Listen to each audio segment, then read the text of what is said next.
Esta sura ya kwanza. Katika siku za Ahasuero, yaani Ahasuero aliyetawala mikoa 127 kuanzia India mpaka Ethiopia, siku hizo Mfalme Ahasuero alipokuwa akiketi kwenye kiti chake cha ufalme katika ngome ya Shushani, katika mwaka wa 3 wa utawala wake, aliwafanyia karamu wakuu na watumishi wake wote. Jeshi la Uajemi na Umedi, watu mashuhuri na wakuu wa mikoa walikuwa mbele yake, na kwa siku nyingi, siku 180, akawaonyesha utajiri wa ufalme wake wenye utukufu, na pia ukuu, heshima na fahari yake. Baada ya siku hizo kwisha, mfalme akawafanyia karamu kwa siku 7 watu wote waliokuwa katika ngome ya Shushani, wakubwa kwa wadogo, katika bustani ya jumba la mfalme. Kulikuwa na vitambaa vya kitani, pamba bora na vitambaa vya bluu vilivyofungwa kwa kamba za kitambaa laini, sufu ya zambarau iliyofungwa kwa pete za fedha, nguzo za marumaru na makochi ya dhahabu na fedha kwenye sakafu ya mawe mekundu, lulu na marumaru nyeupe na nyeusi. Walipewa divai katika vikombe vya dhahabu. Kila kikombe kilikuwa tofauti na vikombe vingine, na divai ya kifalme ilikuwa nyingi sana kulingana na mali ya mfalme. Walikunywa kulingana na sheria ya kwamba hakuna mtu aliyelazimishwa, kwa maana mfalme alikuwa amepanga na maofisa wa jumba la mfalme kwamba kila mtu afanye kama alivyopenda.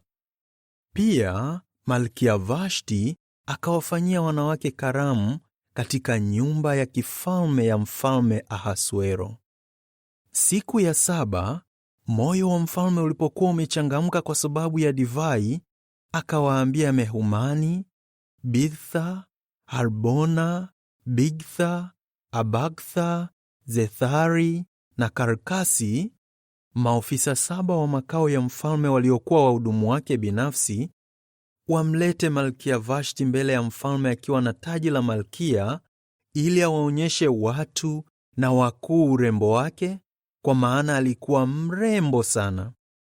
Lakini Malkia Vashti akaendelea kukataa kuja.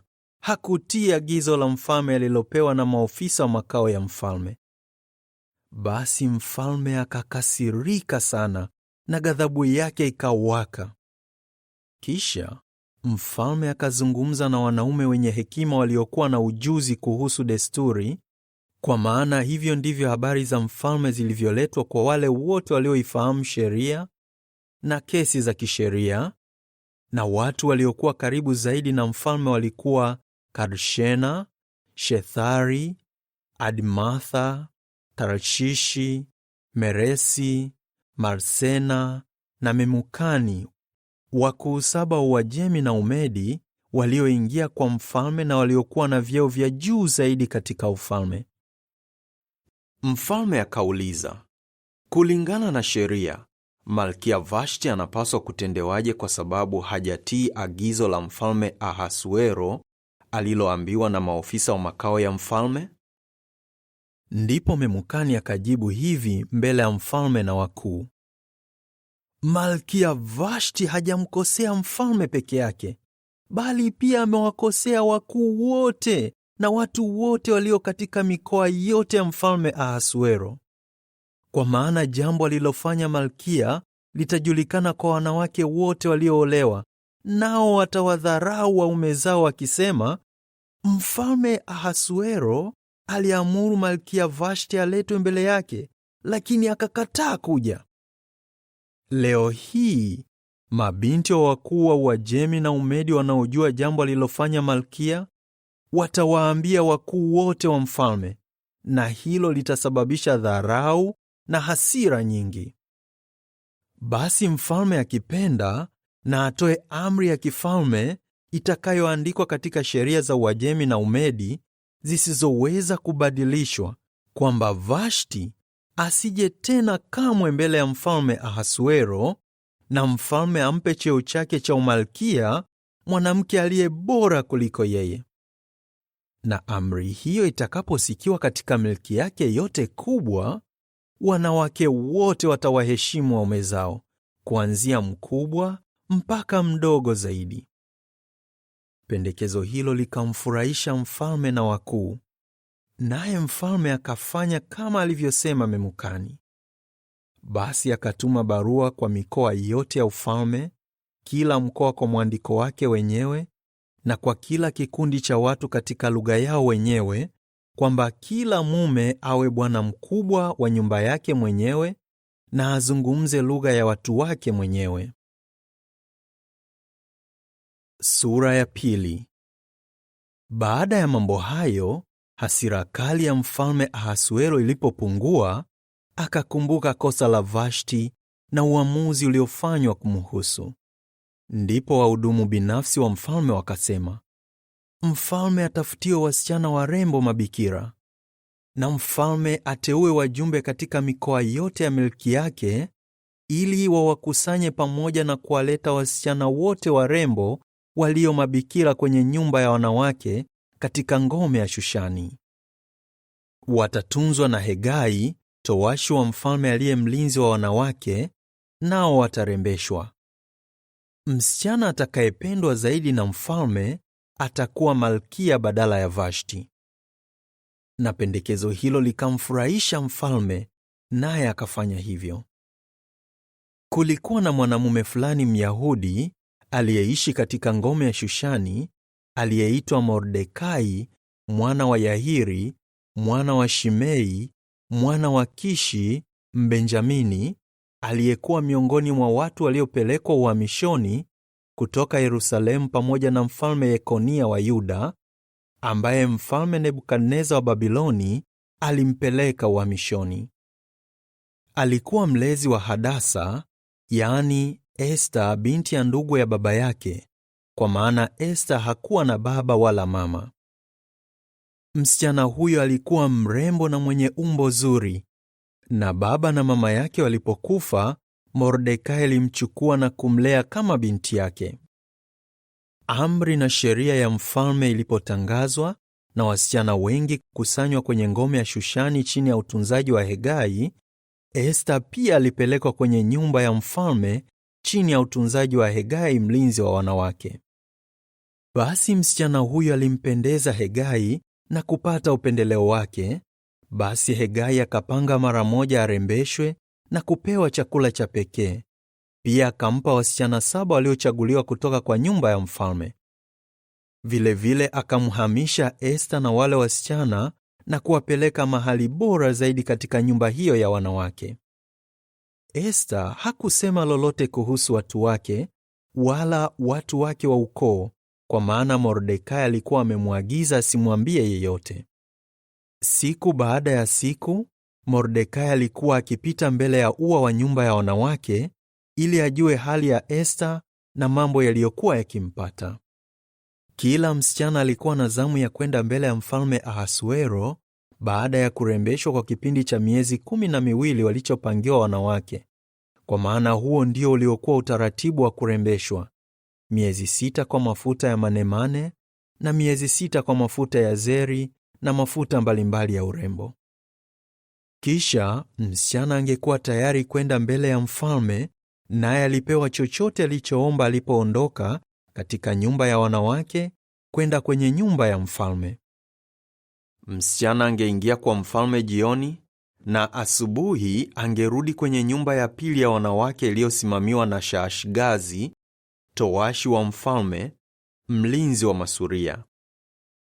Hangerudi kwa mfalme tena isipokuwa iwe mfalme alipendezwa naye kwa njia ya pekee na kumwita kwa jina. Ilipofika zamu yake ya kuingia kwa mfalme, Esta binti ya Abiahili, ndugu ya baba ya Mordekai, aliyemchukua na kumlea kama binti yake, hakuomba chochote ila vitu alivyopendekeza Hegai, towashi wa mfalme, aliyekuwa mlinzi wa wanawake. Wakati wote huo, kila mtu aliyemwona Esta alipendezwa naye. Esta akapelekwa kwa mfalme Ahasuero katika nyumba yake ya kifalme mwezi wa 10, yaani mwezi wa Tebethi, katika mwaka wa 7 wa utawala wake. naye mfalme akampenda Esta kuliko wale wanawake wengine wote. Akapata upendeleo na kibali machoni pa mfalme kuliko wale mabikira wengine wote. Basi akamvika taji la malkia na kumfanya kuwa malkia badala ya Vashti. Naye mfalme akaandaa karamu kubwa kwa ajili ya wakuu wake wote na watumishi wake wote, karamu ya Esta. Kisha akatangaza msamaha kwa mikoa, naye akatoa zawadi kulingana na mali ya mfalme. Sasa mabikira walipokusanywa mara ya pili, Mordekai alikuwa ameketi katika lango la mfalme. Esta hakusema lolote kuhusu watu wake wa ukoo na watu wa taifa lake kama Mordekai alivyokuwa amemwagiza. Esta aliendelea kutii maneno ya Mordekai kama alivyofanya alipokuwa akimlea.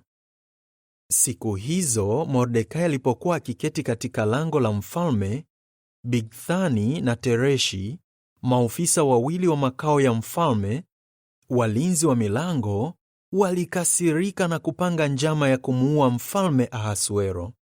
Lakini Mordekai akajua jambo hilo, na mara moja akamwambia Malkia Esta. Naye Esta akazungumza na mfalme kwa jina la Mordekai. Basi jambo hilo likachunguzwa na mwishowe likathibitishwa, na wale wanaume wawili wakatundikwa mtini. Na mambo hayo yote yakaandikwa katika kitabu cha historia ya nyakati mbele ya mfalme. Sura ya 3. Baada ya mambo hayo, mfalme Ahasuero alimpandisha cheo Hamani mwana wa Hamedatha Mwagagi na kumkweza juu ya wakuu wengine wote katika utawala wake. Watumishi wote wa mfalme waliokuwa katika lango la mfalme walikuwa wakimuinamia na kumsujudia Hamani, kwa maana mfalme alikuwa ameamuru atendewe hivyo. Lakini Mordekai alikataa kumuinamia au kumsujudia. Basi watumishi wa mfalme waliokuwa katika lango la mfalme wakamuuliza Mordekai, "Kwa nini unapuuza amri ya mfalme?" Ingawa siku baada ya siku alimuuliza hivyo, hakuwasikiliza.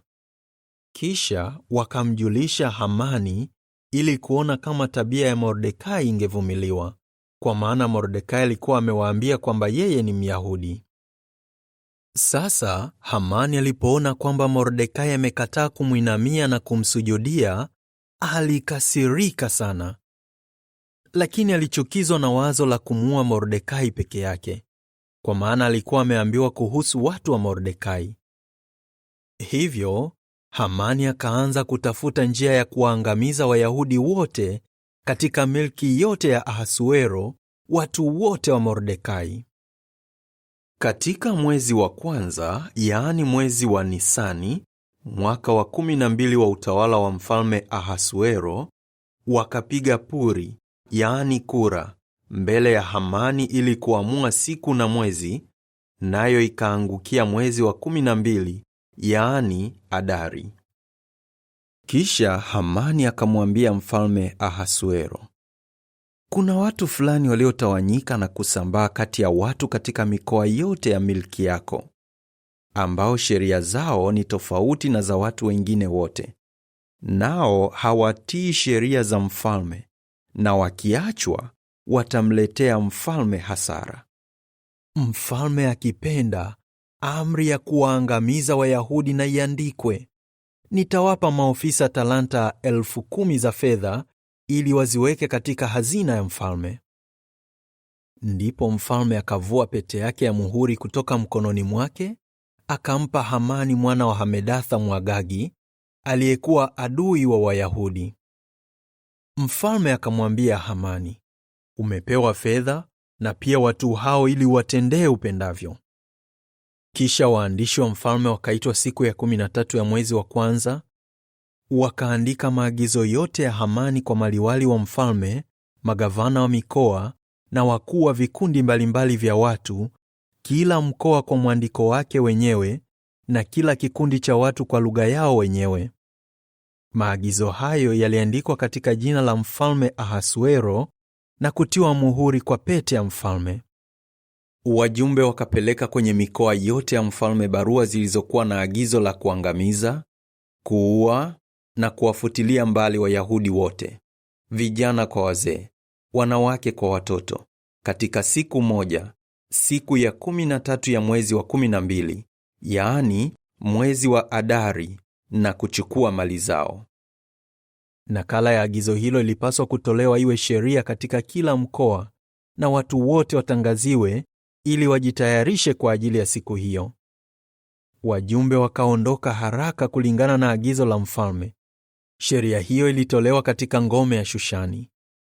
Kisha mfalme na Hamani wakaketi ili kunywa, lakini kulikuwa na hali ya wasiwasi katika jiji la Shushani. Sura ya 4. Mordekai alipojua mambo yote yaliyofanywa, akayararua mavazi yake, akavaa nguo za magunia na kujimwagia majivu. Kisha akaenda katikati ya jiji, akilia kwa sauti kubwa na kwa uchungu. Akaenda karibu na lango la mfalme, kwa maana hakuna mtu aliyepaswa kuingia katika lango la mfalme akiwa amevaa nguo za magunia. Katika kila mkoa ambako neno la mfalme na amri yake ilifika, kulikuwa na maombolezo makubwa miongoni mwa Wayahudi. Pia walifunga, wakalia na kuomboleza. Wengi wao walilala chini katika majivu wakiwa wamevaa nguo za magunia. Watumishi wa kike na matoashi wa Esta walipokuja na kumwambia habari hiyo, Malkia alifadhaika sana. Akaagiza Mordekai apelekewe mavazi ili avae badala ya nguo za magunia, lakini Mordekai akayakataa. Ndipo Esta akamwita Hathaki, mmoja wa matoashi wa mfalme, aliyechaguliwa na mfalme kumhudumia Esta, naye akamwagiza amuulize Mordekai maana ya jambo hilo na kilichokuwa kikiendelea. Basi Hathaki akatoka na kwenda kwa Mordekai kwenye uwanja wa jiji mbele ya lango la mfalme. Mordekai akamwambia yote yaliyompata na kiasi kamili cha pesa ambacho Hamani alikuwa ameahidi kulipa katika hazina ya mfalme ili Wayahudi waangamizwe. Pia akampa nakala ya amri iliyoandikwa na kutolewa Shushani kwamba waangamizwe. Hathaki alipaswa kumwonyesha Esta na kumfafanulia na kumwambia aende kwa mfalme, kumwomba kibali na kumsihi moja kwa moja kwa niaba ya Wayahudi. Basi Hathaki akarudi na kumwambia Esta mambo yote aliyosema Mordekai. Kisha Esta akamwambia Hathaki amwambie hivi Mordekai: watumishi wote wa mfalme na watu wa mikoa ya mfalme wanajua kuna sheria moja tu kwa mwanamume au mwanamke yeyote atakayeingia katika ua wa ndani wa mfalme bila kuitwa. Mtu huyo anapaswa kuuawa. Ataishi ikiwa tu mfalme atamnyooshea fimbo yake ya ufalme ya dhahabu. Nami sijaitwa kuingia kwa mfalme kwa siku 30 sasa. Mordekai alipopata ujumbe wa Esta, akamjibu hivi Esta: usidhani kwamba kwa kuwa unaishi katika makao ya mfalme, unaweza kuokoka kati ya Wayahudi wengine wote. Kwa maana ukikaa kimya wakati huu, Wayahudi watapata msaada na ukombozi kutoka chanzo kingine, lakini wewe na nyumba ya baba yako mtaangamia. Ni nani ajuaye ikiwa umepata cheo cha umalkia kwa ajili ya wakati kama huu? Kisha Esta akamjibu hivi Mordekai: nenda, wakusanye Wayahudi wote walio Shushani na mfunge kwa ajili yangu. Msile wala kunywa kwa siku 3, usiku na mchana. Mimi pia pamoja na watumishi wangu wa kike tutafunga. Kisha nitaingia kwa mfalme, jambo ambalo ni kinyume cha sheria, na ikiwa nitaangamia, acha niangamie. Basi Mordekai akaenda zake na kufanya mambo yote ambayo Esta alimwagiza afanye. Sura ya 5. Siku ya 3, Esta akavaa mavazi yake ya kifalme na kusimama katika ua wa ndani wa nyumba ya mfalme, sehemu iliyotazamana na nyumba ya mfalme, naye mfalme alikuwa ameketi kwenye kiti chake cha ufalme ndani ya nyumba ya mfalme akitazama langoni. Mara tu mfalme alipomwona Malkia Esta akiwa amesimama kwenye ua, akafurahi kumwona, Naye mfalme akamnyooshea Esta fimbo yake ya ufalme ya dhahabu iliyokuwa mkononi mwake. Basi Esta akakaribia na kuigusa ncha ya fimbo hiyo. Mfalme akamuuliza, Malkia Esta, kuna nini? Niambie unachotaka. Hata ukiomba nusu ya ufalme wangu utapewa. Esta akajibu, mfalme akipenda na aje leo pamoja na Hamani kwenye karamu ambayo nimemwandalia. Basi mfalme akawaambia watumishi wake, mwambieni Hamani aje haraka kama Esta anavyoomba. Basi mfalme na Hamani wakaenda kwenye karamu ambayo Esta alikuwa ameandaa. Karamu ya divai ilipokuwa ikiendelea, mfalme akamwambia Esta, una ombi gani? Utapewa utakachoomba. Na unataka nini? Hata ukiomba nusu ya ufalme wangu utapewa. Esta akamjibu, hili ndilo ombi langu na jambo ninalotaka. Ikiwa nimepata kibali chako, mfalme, nawe mfalme ukipenda kutimiza ombi langu na kunipa ninachotaka, naomba mfalme uje pamoja na Hamani kwenye karamu ambayo nitawaandalia kesho. Na kesho nitafanya kama unavyosema mfalme. Siku hiyo Hamani aliondoka akiwa na shangwe na uchangamfu moyoni. Lakini Hamani alipomwona Mordekai katika lango la mfalme na kutambua kwamba hakusimama wala kutetemeka alipomwona, Hamani alimkasirikia sana Mordekai. Hata hivyo, Hamani akajizuia na kwenda nyumbani kwake. Kisha akawatuma watu wawaite marafiki zake na pia Zereshi mke wake. Hamani akajigamba kuhusu utajiri wake mwingi, wanawe wengi, na jinsi mfalme alivyompandisha cheo na kumkweza juu ya wakuu na watumishi wa mfalme. Hamani akaendelea kusema, isitoshe, Malkia Esta hakumwalika mtu mwingine yeyote isipokuwa mimi nimsindikize mfalme kwenye karamu aliyoandaa. Kesho pia amenialika mimi ili niwe naye pamoja na mfalme.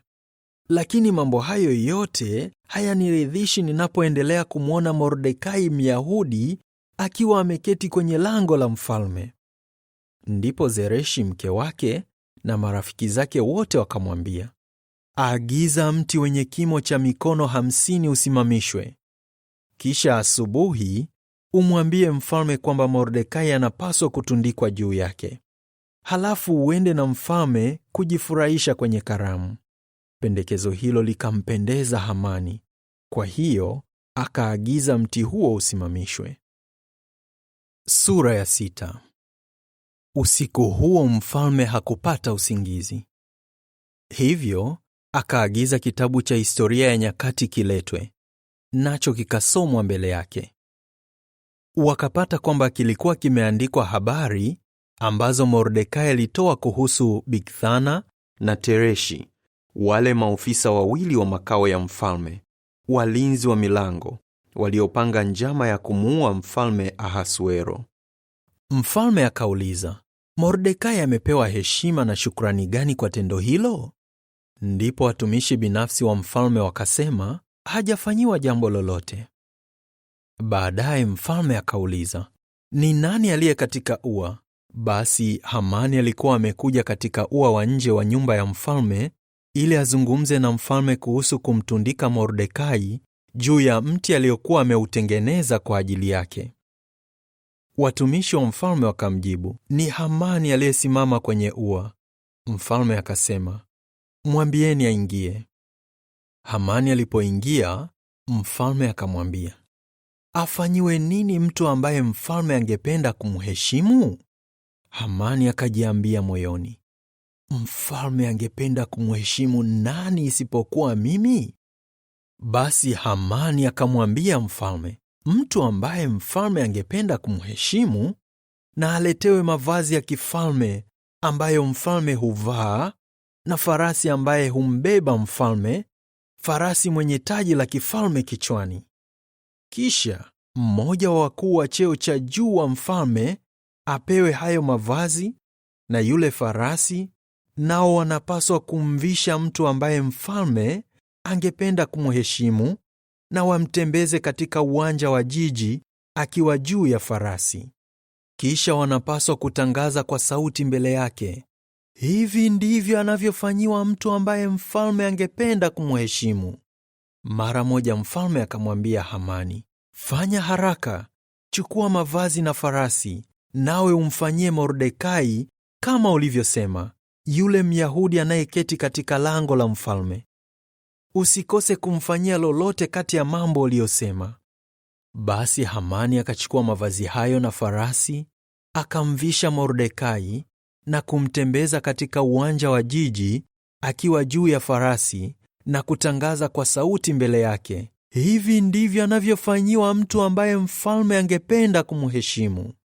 Baadaye Mordekai akarudi kwenye lango la mfalme, lakini Hamani akaenda haraka nyumbani kwake, akiomboleza akiwa amefunika kichwa chake.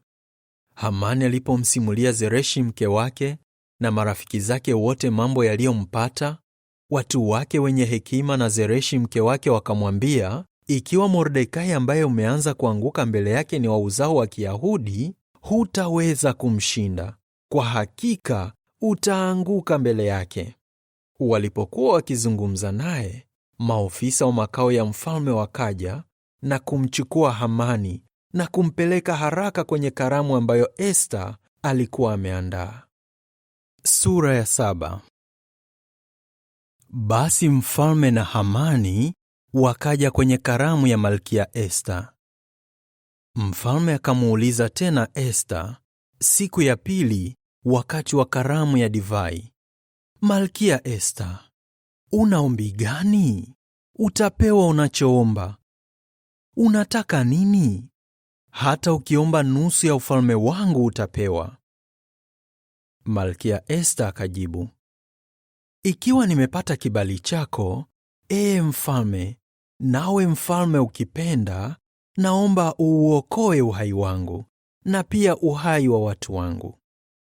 Kwa maana tumeuzwa, mimi na watu wangu, tuangamizwe, tuuawe na kufutiliwa mbali. Kama tungeuzwa tuwe watumwa wa kiume na wa kike, ningekaa kimya.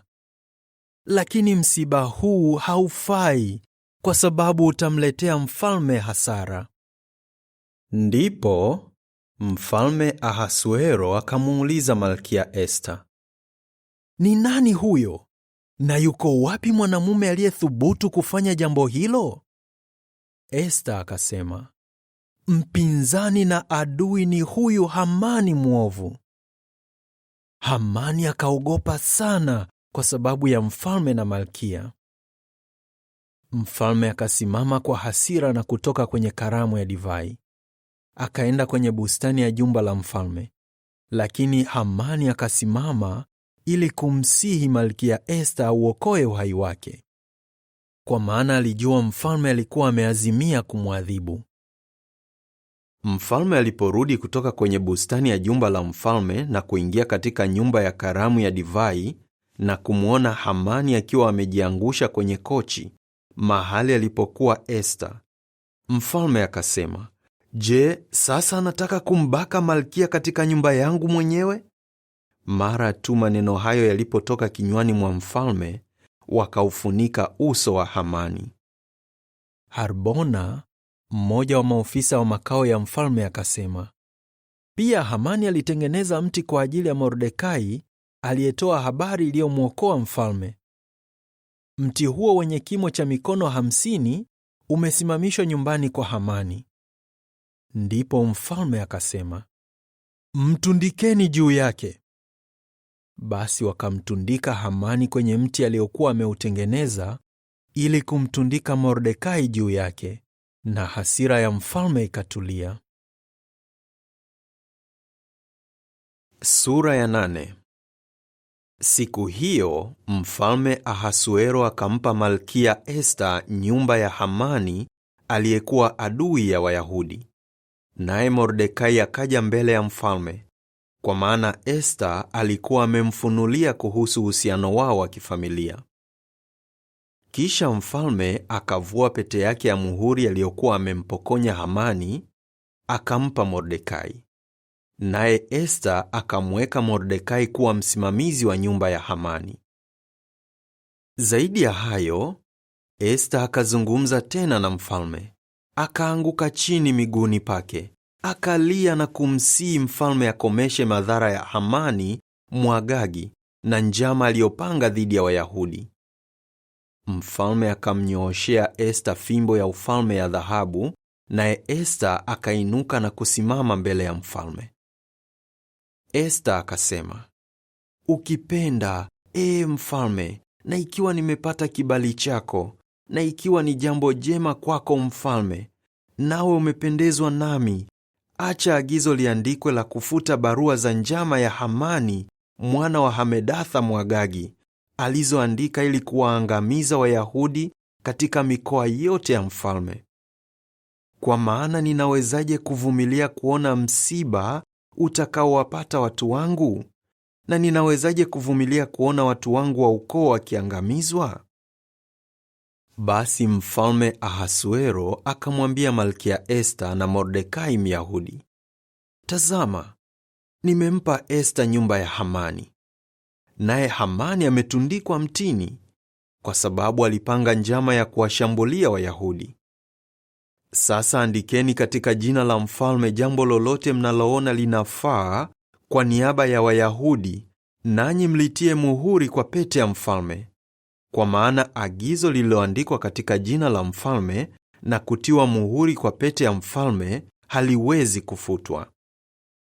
Ndipo waandishi wa mfalme wakaitwa wakati huo katika mwezi wa 3, yaani mwezi wa Sivani, siku ya 23, wakaandika mambo yote ambayo Mordekai aliwaamuru Wayahudi, na pia maliwali, magavana na wakuu wa mikoa kuanzia India mpaka Ethiopia, mikoa 127, kila mkoa kwa mwandiko wake wenyewe, na kila kikundi cha watu kwa lugha yao wenyewe, na kwa Wayahudi katika mwandiko wao wenyewe na lugha yao.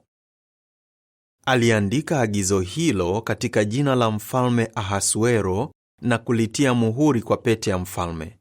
Kisha akatuma barua za agizo hilo kupitia wajumbe walioendesha farasi. Farasi hao wenye mbio walitumiwa kusafirisha barua, nao walizalishwa kwa ajili ya utumishi wa mfalme.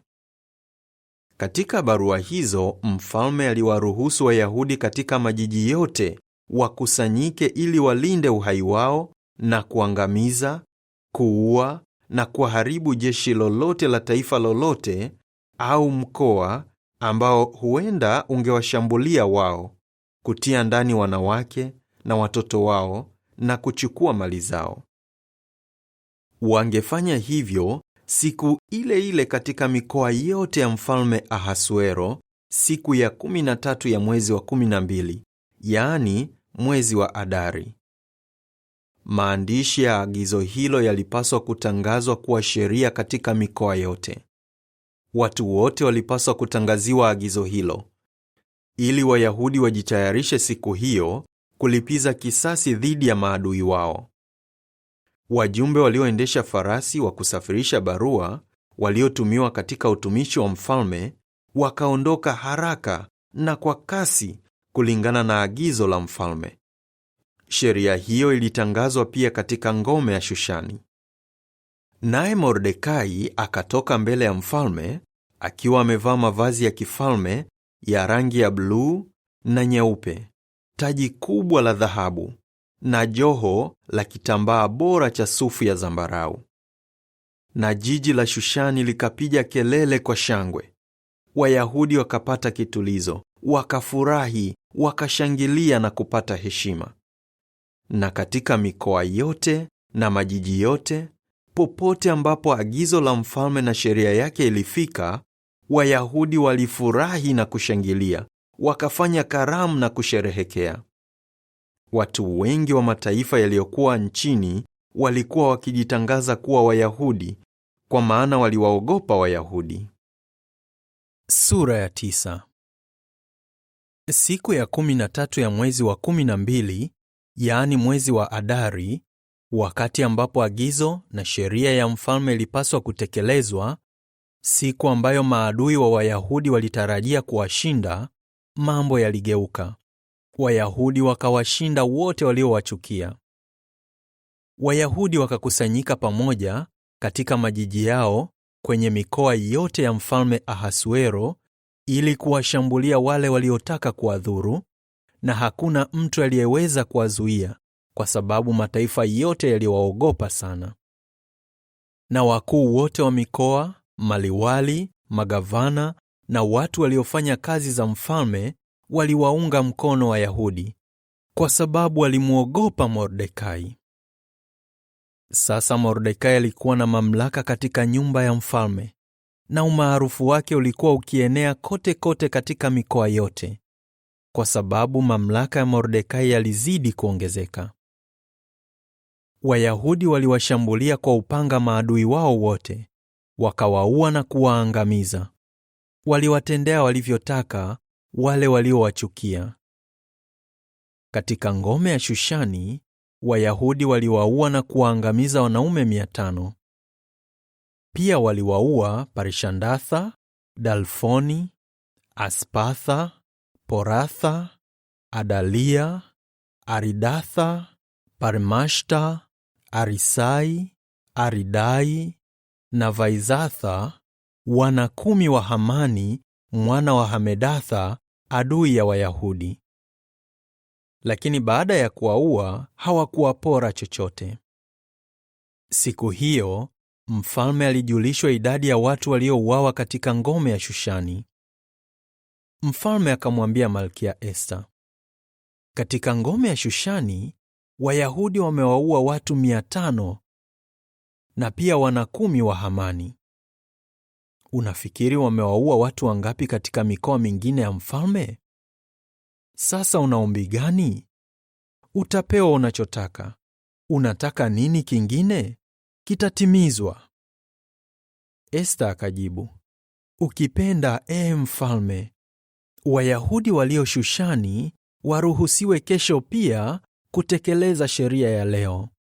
Agiza wana 10 wa Hamani watundikwe mtini. Basi mfalme akaagiza jambo hilo lifanywe. Sheria ikatangazwa Shushani na wana 10 wa Hamani wakatundikwa. Wayahudi waliokuwa Shushani wakakusanyika pamoja tena siku ya 14 ya mwezi wa Adari na kuwaua watu 300 huko Shushani. Lakini hawakuwapora chochote. Wayahudi wengine wote waliokuwa katika mikoa ya mfalme wakakusanyika pamoja pia ili kulinda uhai wao. Wakawaangamiza maadui wao, wakawaua watu 75,000 kati ya wale waliowachukia. Lakini hawakuwapora chochote. Mambo hayo yalitukia siku ya 13 ya mwezi wa Adari, wakapumzika siku ya 14 ya mwezi huo na kuifanya kuwa siku ya karamu na kushangilia.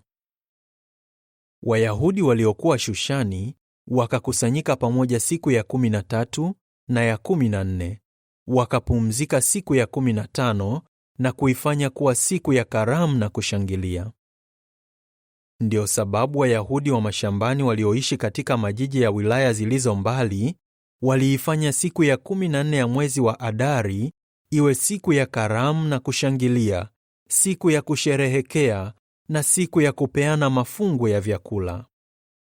Mordekai akaandika matukio hayo, kisha akatuma barua rasmi kwa Wayahudi wote waliokuwa katika mikoa yote ya karibu na ya mbali ya mfalme Ahasuero. Akawaagiza waadhimishe siku ya 14 ya mwezi wa Adari na pia siku ya 15 kila mwaka, kwa sababu katika siku hizo Wayahudi walipumzika kutokana na usumbufu wa maadui wao, na mwezi huo huzuni yao ikageuzwa kuwa shangwe na maombolezo yao kuwa siku ya kusherehekea. Walipaswa kuadhimisha siku hizo zikiwa siku za karamu na kushangilia, za kupeana mafungu ya vyakula na za kuwapa maskini zawadi. Na Wayahudi wakakubali kuendelea kufanya sherehe walioanzisha na kufanya mambo walioandikiwa na Mordekai.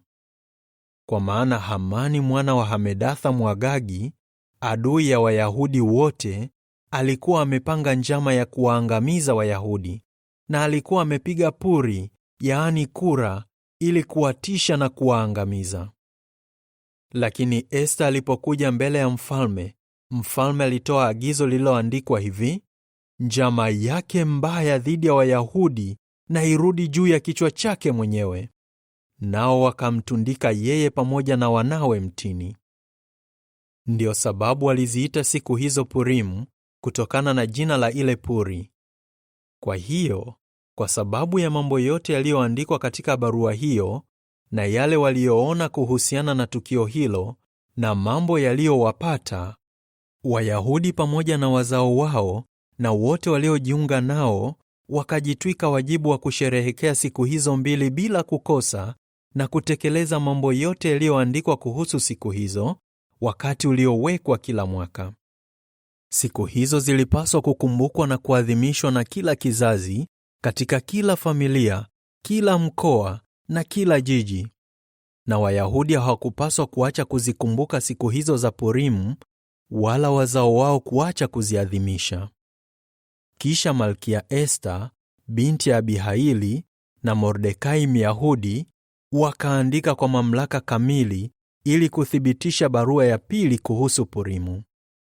Mordekai akawatumia barua rasmi Wayahudi wote waliokuwa katika mikoa 127 ya milki ya Ahasuero kwa maneno ya amani na kweli, ili kuthibitisha kuadhimishwa kwa siku za Purimu katika nyakati zilizowekwa, kama walivyoagizwa na Mordekai Myahudi na Malkia Esta, na kama walivyojitwika wajibu wao na wazao wao, pamoja na kufunga na kutoa dua.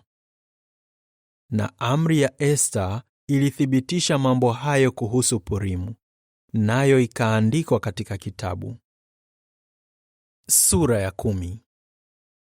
Mfalme Ahasuero akaamuru watu wafanye kazi ya kulazimishwa katika nchi na katika visiwa vya bahari. Na matendo yake yote makuu na yenye nguvu, na pia habari kamili kuhusu ukuu wa Mordekai ambao mfalme alimpa alipomkweza, je, hayajaandikwa katika kitabu cha historia ya nyakati za wafalme wa Umedi na Uajemi? Kwa maana Mordekai Myahudi ndiye aliyekuwa wa pili kwa cheo kutoka kwa mfalme Ahasuero. Alikuwa mkuu miongoni mwa Wayahudi na aliheshimiwa na ndugu zake kwa ujumla. Naye aliwasaidia watu wake na kutetea maslahi ya wazao wao wote.